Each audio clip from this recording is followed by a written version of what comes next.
Watak komedi magis, Mr. Bean. Rancangan komedi Mr. Bean yang popular pada akhir tahun 90-an dan awal tahun 2000 telah disiarkan sebanyak 15 episod. Tapi, ramai yang menyangka ia telah disiarkan sebanyak 15 season. Pelik tapi benar. Tapi itulah magisnya lawak seorang lelaki, bisu, yang tolol. Karakter Mr. Bean ini telah memberi tuah kepada Rowan Atkinson. Lensa filem. Ramai yang tak tahu Mr. Bean, atau nama sebenarnya Rowan Atkinson, mempunyai seorang anak gadis yang cantik, hasil perkahwinan dengan isteri tersayang. Ramai yang beranggapan, beliau hanya sinonim dengan kereta mini, ketika memegang watak Mr. Bean dalam siri sitcom. Namun, dalam kehidupan sebenarnya, Rowan Atkinson memiliki beberapa kereta yang sangat mewah. Santai semasa lagak, bodoh, Mr. Bean, jadi ikutan ramai. Siapa sangka aksi, bodoh, Mr. Bean, yang ditertawakan ramai orang, kini menjadi ikutan orang yang pernah mentertawakannya sebagai perbuatan bodoh. Kita sering melihat lakonan spontan komedi Mr. Bean, lakonan yang tiada dialog, hanya ekspresi mukanya saja kita tengok, pasti kita akan bergelak ketawa, atau nama sebenarnya, Rowan Atkinson, kisah lelaki yang tidak pernah berputus asa dengan impiannya. Rowan Atkinson dilahirkan dalam keluarga kelas pertengahan dan sangat menderita semasa kecil kerana gagapnya. Dia juga pernah diusik dan dibuli di sekolah kerana rupanya. Pembulinya menyangka dia kelihatan seperti makhluk asing. Dia tidak lama kemudian dicop sebagai pelik dan menjadi seorang kanak-kanak yang sangat pemalu, pendiam yang tidak mempunyai ramai kawan. Jadi dia mula menyelami ilmu sains, kata salah seorang gurunya. Tidak ada yang luar biasa tentang dia pada mulanya. Tetapi dia buat saya tidak menjangka bahawa dia seorang saintis yang cemerlang. Dia telah membuktikan semua orang salah, termasuk saya.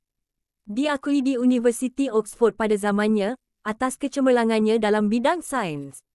Seterusnya dia mula jatuh cinta dengan dunia lakonan tetapi tidak dapat membuat persembahan kerana gangguan gagapnya. Dia mendapat ijazah sarjana dalam kejuruteraan elektrik sebelum muncul dalam mana-mana filem atau rancangan TV. Selepas mendapat ijazahnya, dia memutuskan untuk mengejar impiannya dan menjadi seorang pelakon, jadi dia mendaftar dalam kumpulan komedi tetapi sekali lagi, kegagapannya menghalang. Banyak rancangan TV menolaknya dan dia merasa hatinya hancur, tetapi walaupun banyak penolakan, dia tidak pernah berhenti mempercayai dirinya bahawa dia boleh berjaya dalam bidang lakonan, terutamanya komedi. Dia mempunyai semangat juang yang tinggi untuk membuat orang ketawa dan tahu bahawa dia sangat mahir dalam hal itu. Dia mula memberi tumpuan lebih dan lebih pada latihan sketsa komedi asalnya dan tidak lama kemudian menyedari bahawa dia boleh bercakap dengan fasih setiap kali dia memainkan beberapa watak. Dia mula menemui cara untuk mengatasi kegagapannya dan dia juga menggunakan sebagai inspirasi untuk lakonannya. Semasa belajar untuk menjadi Rowan Atkinson, yang kelakar dia mula menemui watak aneh yang menyeronokkan dan kini watak aneh itulah yang dikenali sebagai Mr. Bean. Mr. Bean menjadikannya terkenal di seluruh dunia dan di sebalik semua halangan dia hadapi kerana penampilan dan gangguan bercakap, dia membuktikan bahawa walaupun tanpa badan heroik atau wajah Hollywood, dia boleh menjadi salah seorang pelakon yang paling disayangi dan dihormati di dunia. Kisah kejayaan motivasi Rowan Atkinson ini sangat memberi inspirasi kerana ia mengajar bahawa untuk berjaya dalam hidup, perkara yang paling penting ialah semangat, kerja keras, dedikasi dan tidak pernah berputus asa, tanpa membiarkan perasaan rendah diri dan kelemahan kita menguasai diri.